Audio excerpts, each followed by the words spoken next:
ये ओ टूल का 3D wheel aligner जो है मेरे पास में इस टाइम पे अवेलेबल है। पैक किया हुआ है। उसके पीछे रीज़न ये डस्ट वगैरह की वजह से, क्योंकि इसको थोड़ा सा डिस्प्ले से हटा के जो है वो रखा हुआ है। ये जो है इसमें क्या है, 4 आपको जो है ये ऐसे रिफ्लेक्टर मिलते हैं जो कि 3D, मतलब आप ये कह सकते हैं कि लेज़र पे बेसिकली काम करते हैं। सिर्फ पुराने जितने भी मॉडल्स आते थे उसमें ये as a target board types पे बने होते थे, ड्राइंग बोर्ड्स टाइप आप कह सकते हैं। उसमें डिफरेंट डिफरेंट पैटर्न आते थे, बट ये एज अ रिफ्लेक्टर जो है वो बना हुआ है। इसमें एक रॉड लगता है जो कि इसका हॉरिजेंटली जो है वो एक साइड पे आता है, क्योंकि जगह कम है, मैं अभी वो इवन डिस्प्ले भी नहीं कर सकता। सो यहाँ पे वो बैक साइड पे इसके यहाँ पे अटैच हो जाता है इसकी मोटर के साथ में इस एरिए पे। सो वो अप एंड डाउन की जो है, मतलब वर्टिकली अप और डाउन जो है वो मूव करता है, जिस वजह से आपके जो टायरों की अलाइनमेंट है उनको वो दिखाता है। इसमें जो है वो 2 स्क्रीन्स हमें मिलती हैं HP की तरफ से, एक सैमसंग की तरफ से और एक HP की तरफ से। छोटी स्क्रीन जो है वो आप यहाँ पर डिस्प्ले करते हैं ताकि आपको जो एक डिस्प्ले नज़र आ जाए। उसके अलावा में एक इसमें बड़ी स्क्रीन या बड़ी LCD जो है वो आती है, जो कि आप किसी भी अपने मतलब जो वर्कशॉप है उसमें साइड पर लगा के कस्टमर को डिस्प्ले करने के लिए आप दिखा सकते हैं कि मतलब इतना जो अलाइनमेंट वो आप कर रहे हैं। उसके बाद में एक कीबोर्ड इसके साथ में आता है और माउस आता है। ये अंदर इस टाइम पैक किया हुआ सब कुछ फ़िलिप्स की तरफ से जो है ये कीबोर्ड है, और साथ ही इसमें इसके माउस आता है। उसके बाद में 4 ये 3D रिफ्लेक्टर जो है वो आते हैं, जो उसका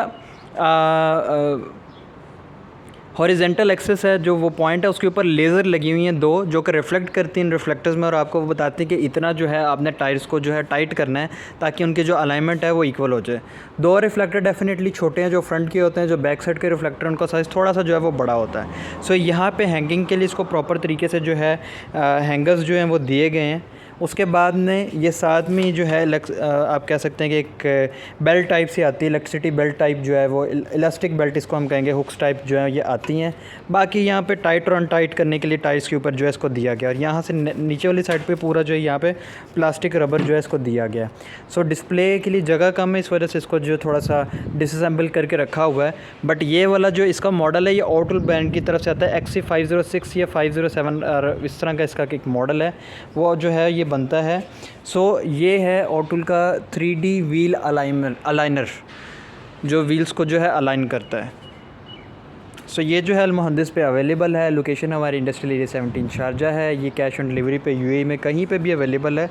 उसके अलावा जितनी भी कंट्रीज़ है वहाँ पे पहले आपको इसका जो वो पे करना पड़ेगा, उसके बाद में जो है आप इसको जो है ऑर्डर कर सकते हैं, और वो उस टाइम पे देखा जाएगा कि इस कुरियर के थ्रू जो है हमें बेस्ट सर्विस मिल रही है, हम वहाँ पे जो है वो दे देंगे।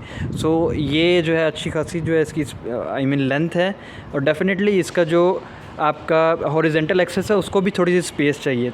डेफ़िनेटली यहाँ पे थोड़ा सा ये स्टॉक नहीं आया, तो उसकी जगह की वजह से जो है उसको डिसअसेंबल करके जो है वो रख दिया गया।